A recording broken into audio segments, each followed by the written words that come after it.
ഇത്ര ജാട തെണ്ടി വേറെ ഇല്ല എന്ന് ഈ സംഘാടകരുടെ മനസ്സിലുണ്ട്. കാരണം 1 മണിക്കൂർ തീറ്റിച്ച് ഞാൻ കലിപ്പ് തീരും വരെ ഞാൻ നാണം കെടുത്തും കേട്ടോ.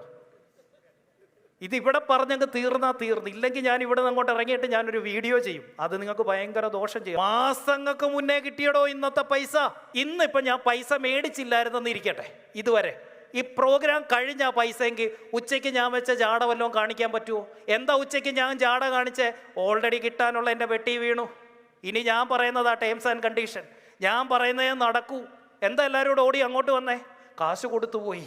ഇതിനുള്ള സ്കില്ലില്ലാത്ത തെണ്ടികളായിട്ടുള്ള ബിസിനസ്സുകാരാ ഈ കസ്റ്റമറുടെ പുറകെ നടന്ന് തെണ്ടുന്ന. നാണമില്ലയോടെ നിനക്കൊക്കെ? ബിസിനസ്സുകാരെ എന്തിനാ തെണ്ടിയെന്ന് വിളിക്കുന്നത്? നിങ്ങൾ 1 മണിക്കൂർ ഞങ്ങളെ ഇവിടെ വെയിറ്റ് ചെയ്യിച്ചില്ല. അതിന് ബിസിനസ്സുകാരെ തെണ്ടി എന്ന് പറയാം. ഞങ്ങളൊക്കെ ബിസിനസ്സുകാരാ.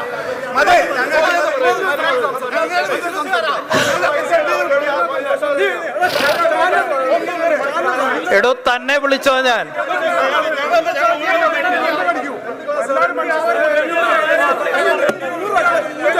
ശരി ഓക്കെ.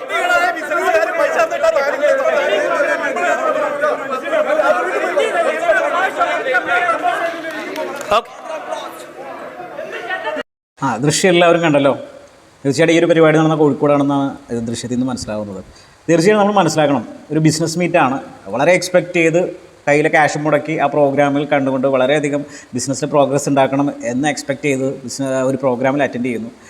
അവരുടെ ഇമോഷനെയോ അവരുടെ ഒരു ടൈമിനെയോ ഒന്നും മൂല്യം കൽപ്പിക്കാതെയുള്ള ട്രെയിനറുടെ സെഷൻ അങ്ങനെ നടന്ന് മുന്നോട്ട് പോയിക്കൊണ്ടിരിക്കുന്നു.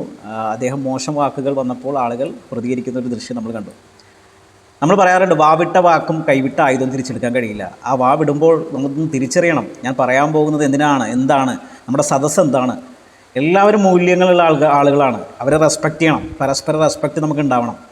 തീർച്ചയായും നമുക്ക് ആ റെസ്പെക്റ്റ് കൊടുക്കാൻ പറ്റിയാൽ ആ പ്രോഗ്രാം വളരെ കളറാവുമായിരുന്നു. ആ റെസ്പെക്റ്റ് കൊടുക്കാൻ കഴിഞ്ഞാത്തത് കൊണ്ട് ആ മൊത്തത്തിൽ അലങ്കോലമായി. എന്തുമാത്രം എത്ര ദിവസത്തെ പണിയെടുത്ത് ഒരു പ്രോഗ്രാം ഓർഗനൈസ് ചെയ്യുന്നു, ആ ഓർഗനൈസ് ചെയ്യുന്ന ആളുകൾ എന്തുമാത്രം സ്ട്രഗിൾ ചെയ്യുന്നു. അവരെ നമ്മൾ പേ ചെയ്ത ഒരു സംഗതിയെ നമ്മൾ ഡിമാൻഡ് കൊടുത്തുകൊണ്ട് അവിടെ വൈകിപ്പിക്കുക, ഇതൊക്കെ നമ്മുടെ ലൈഫിൽ നമ്മൾ കൊടുക്കുന്ന ഒരു ഡിസിപ്ലിനാണ്. ആ ഡിസിപ്ലിൻ നമുക്ക് ഇത് നമ്മുടെ ലൈഫിൽ പകർത്താൻ കഴിയില്ലെങ്കിൽ നമ്മൾ പറയുന്നതിൽ അർത്ഥമുണ്ടോ? നമ്മൾ എത്ര സാമ്പത്തികം നേടിയാലും എത്ര വളർന്നാലും ശരി തന്നെ നമ്മുടെ ഒരു വാല്യൂ ഉണ്ട്. അത് നഷ്ടപ്പെടുത്തുന്ന ഒരു സംഗതി നമ്മുടെ വായിൽ നിന്നോ പ്രവൃത്തിയിൽ നിന്നോ ഉണ്ടാതിരിക്കുക. അതൊരു സോഷ്യൽ കമ്മിറ്റ്മെൻറ്റാണ്. എത്ര സമ്പാദ്യം ഉണ്ടെങ്കിലും എത്ര ഇട്ടുമൂടാനുള്ള സംവിധാനം ഉണ്ടായാലും നമ്മളത് മറന്ന് ബിഹേവ് ചെയ്യരുത്. അത് സോഷ്യൽ കമ്മിറ്റ്മെൻറ്റാണ്. അതെപ്പോഴും ശ്രദ്ധിച്ചു കഴിഞ്ഞാൽ ഏത് മേഖലയിലായിക്കോട്ടെ പരസ്പരം ആ ഒരു റെസ്പെക്റ്റ് മൂല്യങ്ങളൊക്കെ മുറുകെ പിടിച്ചുകൊണ്ടുള്ള പ്രവർത്തനമായിരിക്കണം നമുക്ക് ഉണ്ടാവേണ്ടത്. അല്ലാതെ എല്ലാ അറിവും നേടി എല്ലാം നേടി എനിക്ക് ആരെയും പേടിക്കേണ്ട, ഞാനാണ് ലോകമെന്ന് ചിന്തിക്കുമ്പോഴാണ് നമുക്ക് വീഴ്ച ഉണ്ടാവുന്നത്. ചിന്തിക്കുക.